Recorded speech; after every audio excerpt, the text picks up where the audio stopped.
Hi, welcome back to the free Ayurveda mini course on your ideal daily routine. I'm your host, Anna Welly. Today's video is going to be about your optimal meal timing. We're going to talk about rhythmic eating and earlier, lighter dinner.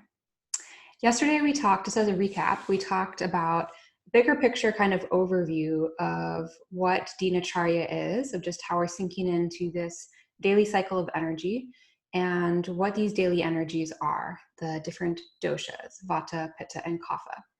And we can look at how we experience these doshic energies in our body, mind, and emotions through the imbalances and what the symptoms look like from an imbalance, and then also what the positive expressions are of what we want to experience, what we can harness from these different doshic energies. And then just this kind of idea or understanding that when these energies are heightened during certain times of the day, those qualities are more accessible to us. We're leveraging our strengths, our abilities to access into those qualities. And if we are living in alignment with that nature, with this natural rhythm and this inherent intelligence that we experience or understand from Ayurveda, then we're more able to kind of ride or sync up into that energy and that wave of this dynamic energy. And we're less likely to create imbalances, less likely to create complications or an excess dosha or depletion of the dosha energy. And we're not swimming upstream, we're not going against the grain. So in these next coming videos, I want to break it down even more of what that looks like, of how you shift your daily routine to be just taking advantage of this information and living this Ayurvedic lifestyle, building that foundational wellness that I was talking about, of just really creating these standards for how you care for yourself, and understanding what pieces to pinpoint and what pieces are more important to you. And like I said, this is just a snapshot of what dinacharya is and how we can access it. We go way deeper into all of the different kind of nuances of it in my online program, Soul Body Bliss. And I also give you more information of how to implement it specifically and the different tools and strategies that we can use when we really start to take those action steps and those micro habits and get into this kind of just refining these daily action steps and habits and building these standards for ourselves, and then working through the resistance and the challenges that come up. But for the mini course, what I want to talk about today is these meal timing and rhythmic eating. So as I mentioned yesterday, we have the different doshic energies, and pitta is the dosha of fire and water, and it's most expressed or accentuated from 10 to 2. 10 to 2 during the middle part of the day when the sun is the strongest and the brightest in the sky, and then 10 to 2 at night while you're asleep. So while pitta is emphasized during the middle of the day, we have our most digestive power available to us. Pitta is fire and water. It governs digestion and transformation within the body and the mind. So what you want to do is eat your biggest meal of the day in the middle of the day at lunch. And then you're just tapping into this power of when it's easier for yourself to digest a bigger, heavy, more complex meal, getting in that healthy protein, healthy fats, good fiber, and feeling a deep satisfaction in your hunger or from your satiation. And so when you eat your biggest meal of the day, it's easier for your body to digest it, and also it requires less energy from your body. And therefore, more energy is freed up for other things throughout other aspects of your life, or other things that your body wants to focus on. And then after having your biggest meal at the middle of the day, you want to make your next meal, dinner, a little bit earlier and lighter. So you want to aim for having dinner like around 5 or 6, and just make it simple and light and easy to digest, because we're less able to digest at the time. So if you make your dinner more heavy later at night, it's going to tax the digestive process. It's going to be heavier on our digestive system. It's going to start to accumulate waste within the gut. And after that, the accumulation of waste will get kind of pushed more into the tissues of the body. If you have an early and late dinner and the food moves through your digestive tract and kind of goes later into those later phases of digestion, then by the time you go to bed at night, it's easier to fall asleep and to get deeper sleep and more deep replenishing rest. And it's easy for the body to go into this experience of healing itself. And so pitta is accentuated again from 10 to 2 at night.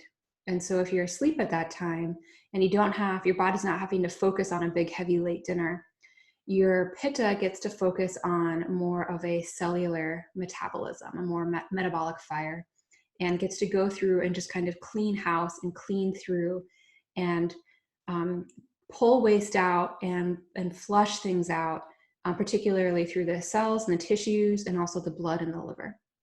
And so what happens then when you tap into that daily detox and that cleansing process that wants to happen every night while you're asleep, when you support yourself to make that happen, you wake up feeling more light and clear, more refreshed. There's more spaciousness within you.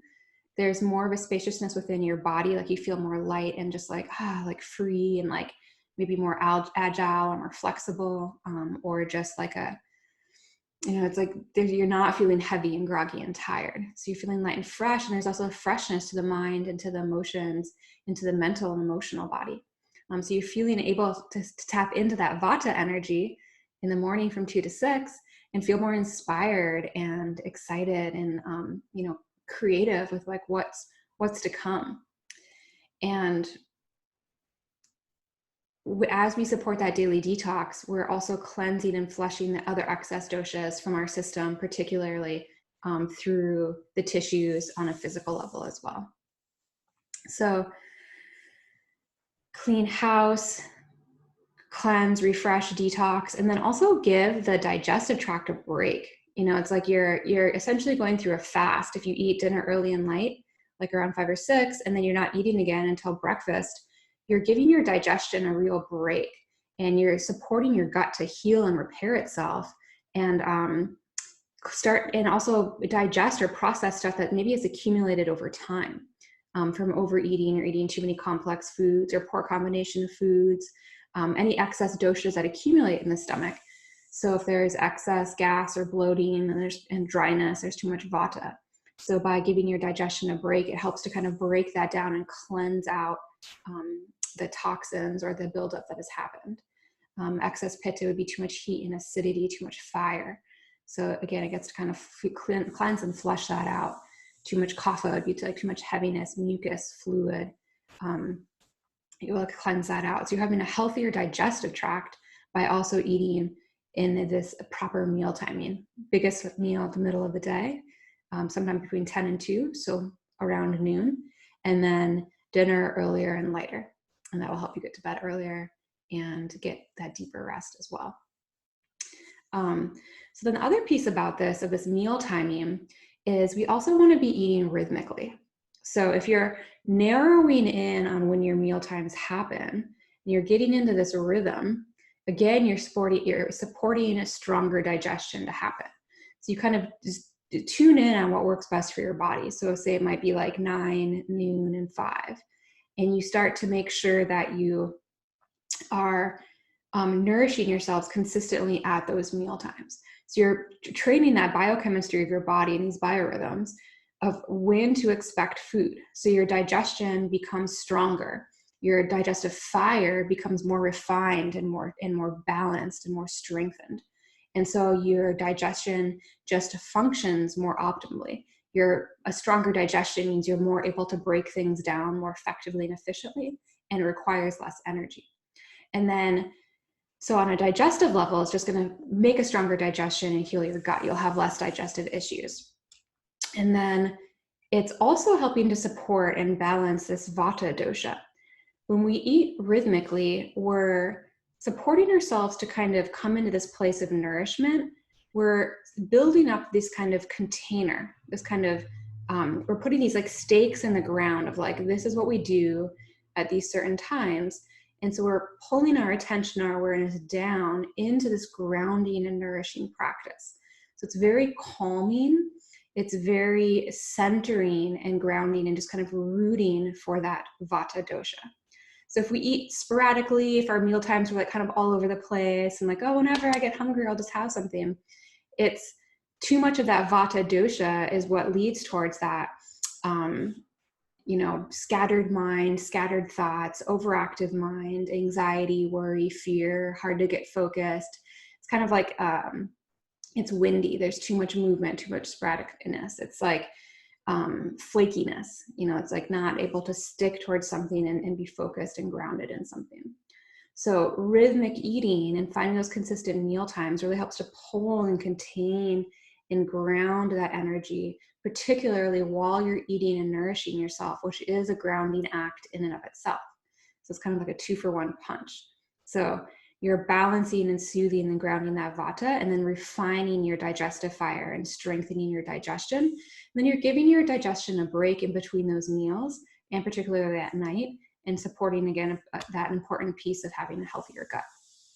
So what happens when we don't do that is if we eat a dinner that's too late and too heavy, and we're eating too much at night, it can be harder to fall asleep at night, and then harder to get a deeper rest, because our body's having to put a lot of attention and energy onto this digestive process rather than what it would rather do when it's sleeping.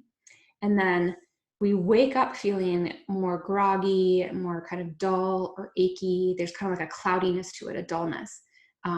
It could be like kind of like the blahs, or like you're just like, oh, I'm not as well rested as I'd like to be. There's like an accumulation of stuff. And also it can be like a puffy, kind of like that water retention, that edema, like you just wake up and you're not exactly shining. That can be an excess of kapha. And you don't give your body that time to detox. You're not allowing things to flush and clear and cleanse out. If we're not eating rhythmically, if we're not in this kind of meal timing, we're contributing to that experience of excess vata. So we're contributing more to that experience of too much air and wind, too much of this movement, too much sporadic, too much activity. So it's excess mental activity, anxiety, worry, fear, can't be focused. It's hard to kind of zero in. You don't feel grounded in your body. It might even be like it's hard to take a really deep, full breath. Will be an experience of having high vata. And it's also that weak digestion. So it could mean that you're just kind of hungry at random times and you're not really sure when you're going to have an appetite, or maybe you don't have much of an appetite at all. That would be too much kapha. You're not training the digestive fire to show up at a certain time. Too much vata would be too much gas and bloating or constipation. You're not having like consistent bowel movement. And too much pitta would be even the fire would be getting too sharp, too much acidity, and heartburn, acid reflux, indigestion, stuff like that. So what I want you to think about is, what's the most important piece about rhythmic eating and proper meal timing to you? Why is it important for you to adopt this habit? Like, what benefit do you need the most? And the second piece I want you to think about is, what is an action step that you can take to start applying this information into your life? So in what way, in what small little step are you going to move this into your day? So an example would be, I normally have dinner at 7. I'm going to start making my dinner at 6:30, or I start having dinner at 6:30. Or I need to make sure that I'm in the kitchen at 6 o'clock so that I can start making dinner at 6:30. And so you're just moving that dinner time from 7 earlier and earlier in a manageable way. That would be one example. You can come into the Facebook forum, and I'm going to give you a couple of my favorite tips on how to make this happen with rhythmic eating and meal timing, and then also share what your takeaways are. Tomorrow, we're going to talk about your evening routine.